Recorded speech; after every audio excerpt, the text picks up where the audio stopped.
All right, magic makers. I want to start this podcast a little bit differently. I, for a long stretch of my life, my world revolved around how I looked. I believe many of you know that I was a fitness competitor and I did that for like 9 years. So, what I ate, how I trained, how my body looked was pure control, right? It was straight up control. Everything was planned, everything was choreographed. Like it was just, this whole thing. And, I did it for 9 years. And honestly, I was pretty good at it. Then menopause showed up and it knocked me on my ass. And just like many of you are probably experiencing, what used to work didn't work anymore. My body stopped responding to all the things that I threw at it. And for the first time, I didn't know how to get back up. I was just sitting on my ass and being like, what the hell do I do? And just like most women, right? I tried harder, right? Kim, double down. You're not trying hard enough. Eat less carbs, less fat, less this, less. Cardio, got to do that. More time at the gym, more reps. And instead of fixing it, it made it worse. And that's when I see, subtle things in my life started to show up, right? And maybe it's for you. Like, you don't hate the beach, but you hate the mirror. You don't want to see your body in a bathing suit because you're thinking, like, what the hell happened? You spiral, you judge, and then you decide, like, no one needs to see this, right? Because someone is probably going to judge you harder than you judge yourself. So you skip the beach, right? You skip pictures, you skip social events because you are just all in your head about how you look. You wonder like, oh my God, should I tuck this in? Will everyone like be looking at my belly? And you do these things, right? Because you're sure someone else is going to see you and someone else is going to be there to judge. And if you've been there, I get you, right? Because the problem isn't your confidence, is that your body no longer feels familiar. So your confidence is just straight out the window. And no one prepares you for that. And here's the thing. The average woman spends about 17 years dieting, like literally 17 years. And most women over 40 have tried well over 100 diets at some point in their lifetime. And so, if there are awards for dieting, we'd all have a shelf full of freaking trophies, medals, certificates of entry. And here's the thing, right? We did what we were told. We cut our teeth in the diet era. We cut up in the teeth in like, go big or go home, be perfect. You had to do all the steps. That's what we were taught. We were taught like eat less, move more, smaller portions. And even now, if you went to your doctor right now, like that's what they will tell you to do because they don't know, right? We did the smaller portions. We did low fat, no carb, more cardio, like less cardio. Like we did all the things, wear a weighted vest. And for a while that worked and the scale went down, your jeans fit until it stopped working. And that's usually when women start blaming ourselves, right? Because it's not the diet. It's not what I've been doing because it has worked in the past. But here's what's actually happening. For years, maybe decades, you've been dieting. You've been under eating, you've been overtraining, doing the same cardio. Maybe you're on again, you're off again, maybe more off than on. Maybe you're being disciplined as hell, but you've been eating the same way for 20 years. But your body has changed in those 20 years. Your body has adapted. And when you eat less for long enough, your body just stops burning fat. And it just holds on to it because it's like, we're not going to get any more of this. And I see it regularly. A lot of clients come to me, and there was a woman who came to me. She was eating the same exact diet for the last 20 years, working out the same exact way for 20 years, and wondering what happened. And it's metabolic adaptation. Our bodies are so smart that it knows when it has to give us more and it knows when it has to give us less. And when we've like adapted our body that you're only going to get X amount of calories and I'm going to expect, 6 day a week workouts for at least 90 minutes, your body's like, oh, I got to pull back. I got to make sure that I keep everything running, everything firing on cylinders. And so we look at our bodies and we're like, why isn't anything changing? I'm air quoting here, doing all the right things because your body is smart. It's like trying to conserve the energy so things slow down. It learns how to survive on less. It becomes efficient, right? Not because you're doing anything wrong, because your body's doing your job. Your body as a woman, its main focus is three things. One, keeping your brain functioning, because we need that. Heart, lungs, and reproduction, right? Those are the four main things that your body is trying to make sure they stay online. And the first thing that's going to go is reproduction. So for many of you, I know I'm guilty of this. Like I had such an irregular period, and there were other reasons for it, but mainly I just didn't eat enough to have a regular cycle. And then the times that I did eat enough, my body was like, "Thank you, girl. I love you." Right? And so here's the part where most women were never told. All the years of like dieting and doing the cardio and lifting, sometimes we were burning more muscle because we weren't eating enough, and our bodies are just going anywhere to find energy, and muscle has a fair amount of energy stored in it. And it's the muscle on our body that is kind of like, I would say, the logs on the fire, right? If you ever gone into a sauna and you're in a sauna and you know how like if you put like water on the sauna, like it steams up and it feels like a little bit hotter. That's what cardio does. But the fire itself are just like it's like the heat. And that's what muscles are, right? Muscles help us burn more calories at rest. Muscle gets us into shape. And muscle is what makes us feel strong, capable, and just acts of daily living, right? Think about carrying groceries, playing with your grandkids. Like that's all muscle. And after 35, we naturally start to lose muscle every single decade. Not because you're not doing anything wrong, it's just biology. So if we're not actively building muscle, we're slowly losing it, even with the same amount of food, the same effort. We're looking for different results. And so when we have those on again, off again, more off again type approaches to workouts, that's what's going to happen. That's why we start to feel a little bit flabby. That's when we're like, why don't things work the same way? It's not fat. Many times it's undeveloped muscle.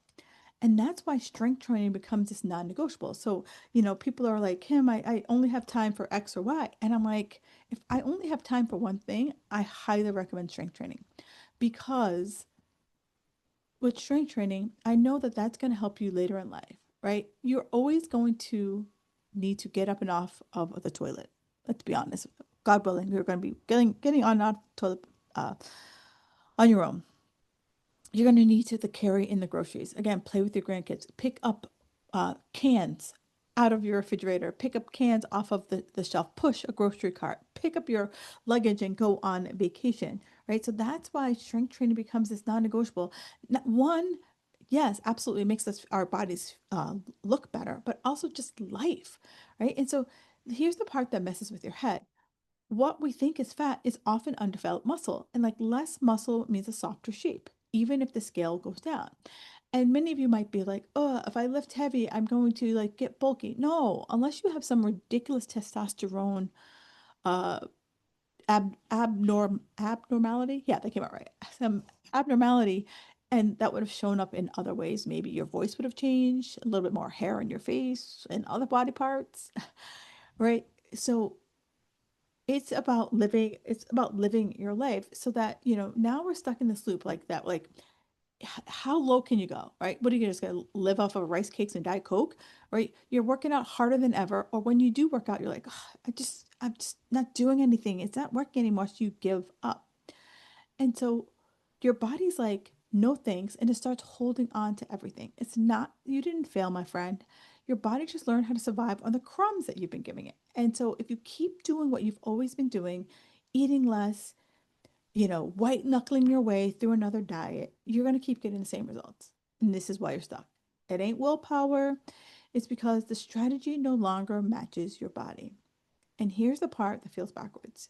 You probably need to eat more. Now, I know some of you guys just passed out on the couch. or, swerved your car. I know, I know, because I was the same way. I was afraid of food for a really long time. Like, I lived by a list.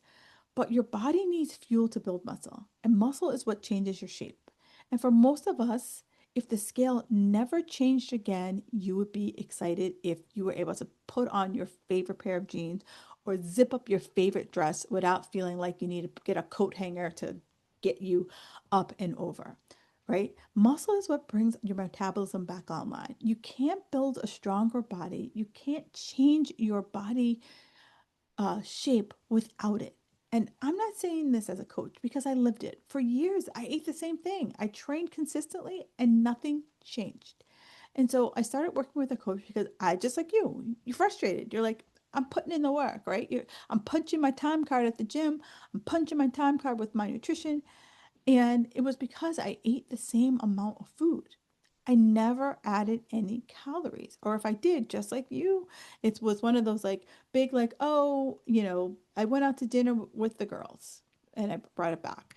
And, I never had, I will say, like, I never had one, thank you, cured. I'm finally, I can't, cured is not the right word, but I finally have evolved to not have these big nights that snowball into like days and weeks and so forth.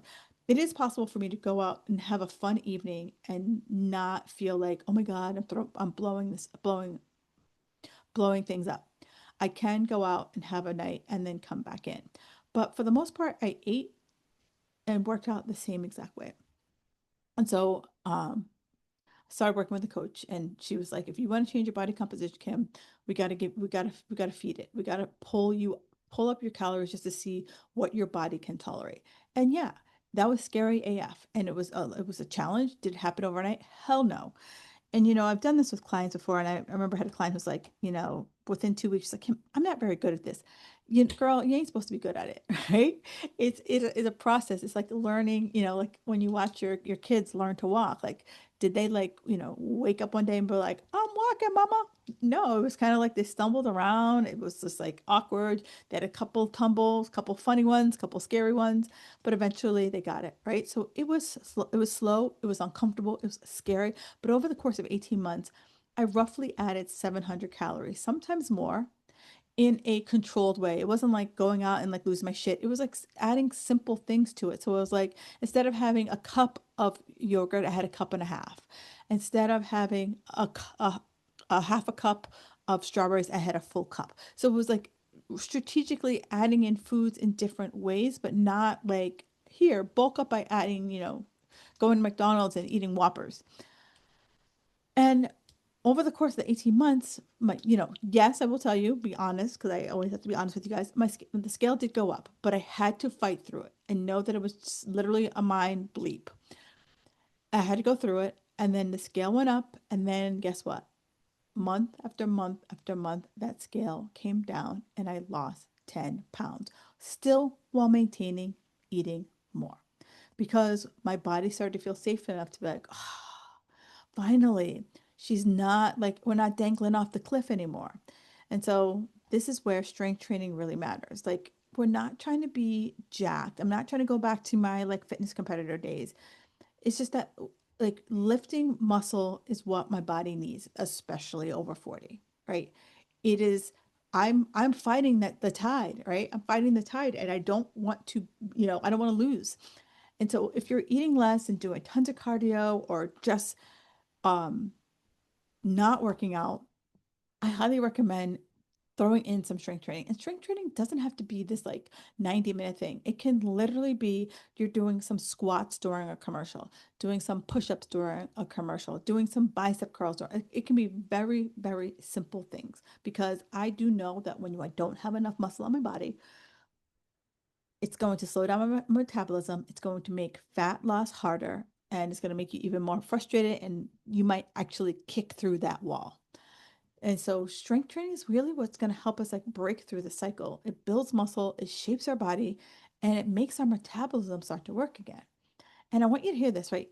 You're not lazy, you're not broken, you didn't fail. You just bullied the crap out of your body and it finally was like, girl, I ain't giving you nothing.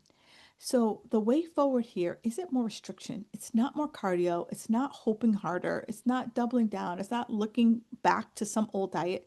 It's finding a way to eat enough to support your body, lifting weights to protect and build the muscle, and giving your metabolism time to recover. It's not flashy. It's not fast, but guess what? It works. And if the scale is the only thing you're paying attention to, you're missing all the signs, right? I have my women pay attention to how their clothes fit, taking pictures, using a tape measure. What is your energy like? How's your hunger? How's your energy? How's your cravings, right? How do you feel around full? Are you feeling full? Are you feeling satiated? Like, what does it do? Does your meals last you 2 to 3 hours? Or do you feel hungry within, an hour after your food, right? Noticing things. And then we can start making changes, right? And sometimes if you're like, I feel good, guess what? That's the point. So no change.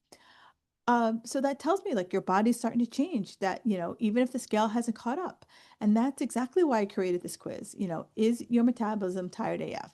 Not to label you, not to sell you another diet, but to help you figure out what your body actually needs right now. Because not everyone needs the same thing. Right? There's no cookie cutter approach. Some of you need to restore your body. Some of you guys need to rebuild your body. Some of you guys need to refine, and you guys are ready to reveal all the magic that's underneath the flab. This is all normal, this is all fixable, and the quiz here gives you the clarity so that you are no longer guessing anymore. The scale has its place, but what you're really chasing is ease, comfort in your body, and the freedom from managing it all the time, from micromanaging it all the time, from like worrying about every little freaking thing.